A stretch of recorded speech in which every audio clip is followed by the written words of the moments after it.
Dans l'épisode précédent, souvenez-vous, l'évêque Arnoux avait fait savoir à Dagobert, non pas ça, que les Austrasiens souhaitaient que le roi se rapproche d'eux. Venez plus près, sire. Le roi avait dit « fuck you ». Non, le roi avait dit non. Oh là là. C'est alors que les nobles d'Austrasie vont pousser une gueulante à laquelle le roi va en quelque sorte céder. Il nomme Dagobert vice-roi de ce territoire. C'est mieux que rien. Dagobert Ier devient alors associé au royaume et est établi roi sur les Austrasiens. Ouh, sire. Amputé néanmoins des régions à l'ouest des Ardennes et des Vosges, des vallées de la Haute-Meuse, de la Haute-Marne, de l'Aisne, de la Champagne, des villes de Verdun, Toul, Châlons et Reims.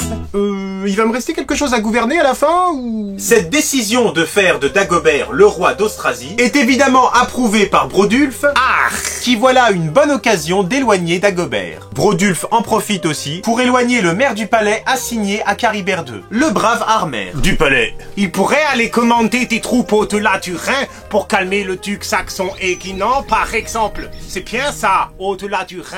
C'est donc alternativement à Metz et à Trèves que Dagobert Ier réside avec ses tuteurs, qui sont les dirigeants effectifs de la contrée. Le maire du palais Pépin de Landenne, Saint-Arnoux, et l'évêque de Cologne, Cunibert. La fine équipe. L'éducation de Dagobert s'oriente de manière à répondre aux besoins de l'église. Amen. Le prince ne peut d'ailleurs se passer de la compagnie d'Arnoux, Coquinou. allant même jusqu'à le menacer. Si tu décides de mener une vie d'ermite, je bute tes fils. Les relations passionnelles, j'adore.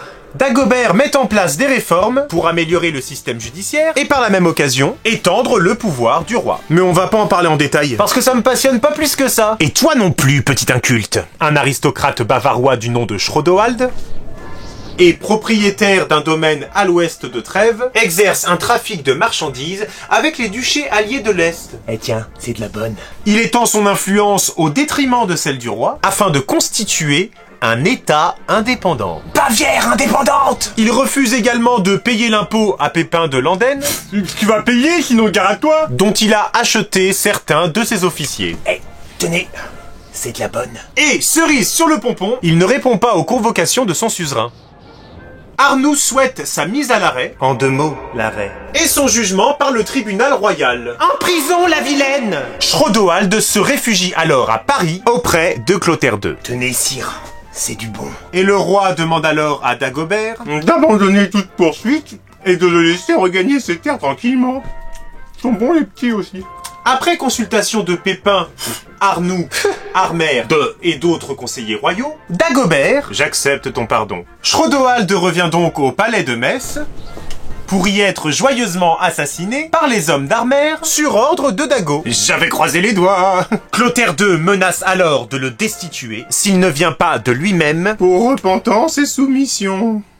Dagobert Ier étend alors son autorité sur Metz et Trèves, ce qui est l'inverse d'une repentance si je ne m'abuse, et envoie Cunibert demander au roi « On veut l'Austrasie, la Champagne brille et les cités royales ». Ce qui n'est pas vraiment de la soumission non plus. On pourrait croire que tout ça déclencherait une guerre, mais non. Il faut croire que l'époque où les Mérovingiens se tapaient sur la gueule pour un morceau de pain, c'est terminé. Au lieu de ça, on réunit un comité de 12 grands pour en délibérer. Et en septembre 626... Oh, une date. J'avais oublié que ça existait. L'Assemblée des Grands accorde l'intégralité de l'Austrasie à Dagobert, sauf l'Aquitaine et la Provence, donc pas l'intégralité. Dagobert est alors convoqué par son père à Clichy, Ouais, gros. en présence d'Amand, Mais je vous jure, y a rien entre nous.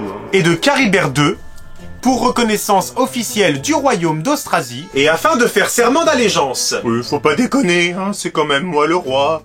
De plus, déjà vous, Clotaire II impose à son fils d'épouser la sœur de la reine Sichilde, Attention, j'intrigue. Gomatrude.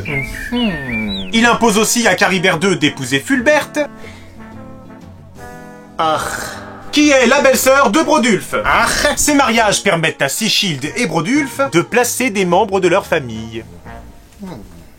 Le mariage a lieu en décembre 626. À Clichy. Officié par Saint-Amand, voulez-vous prendre pour épouse?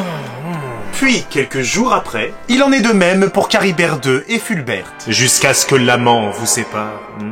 En matière fiscale, absence de fun en vue! Dagobert Ier ordonne la restauration du cadastre, c'est-à-dire d'un versement annuel par les grands. Ils sont contents, les grands, hein? Les collectes exceptionnelles sont supprimées. Donnez vos petites pièces jaunes.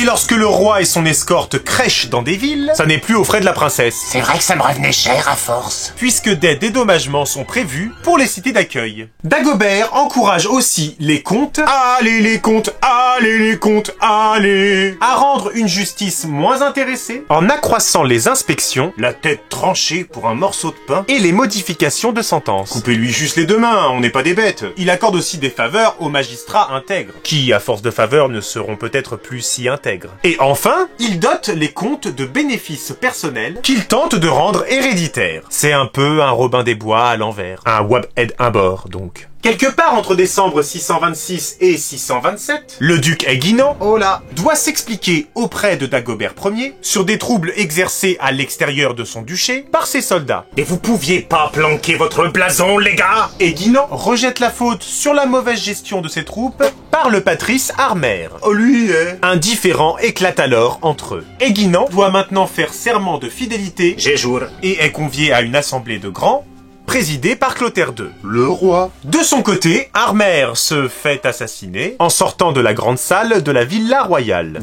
Les assassins s'enfuient, mais des témoins reconnaissent des hommes de la garde personnelle d'Aiguinan. Mais les gars, retirez votre blason. Ils se réfugient à Montmartre, et les fidèles de Armer, voulant le venger, l'assiègent. Brodulf demande l'intervention du roi, qui convoque Ega Gars. pour imposer la paix du roi. Aiguinan est destitué de son duché, exilé à Montmartre, avec une petite garde en guise de compagnie et avec l'octroi d'un petit domaine comme résidence forcée. Une résidence à Montmartre, c'est une punition ça? Ça va. Et son duché revient à Berthoald. En avril 627, profitant de la mort d'Armer, qui n'est pas encore remplacé dans ses fonctions, les Saxons, commandés par Berthoald, attaquent l'Austrasie.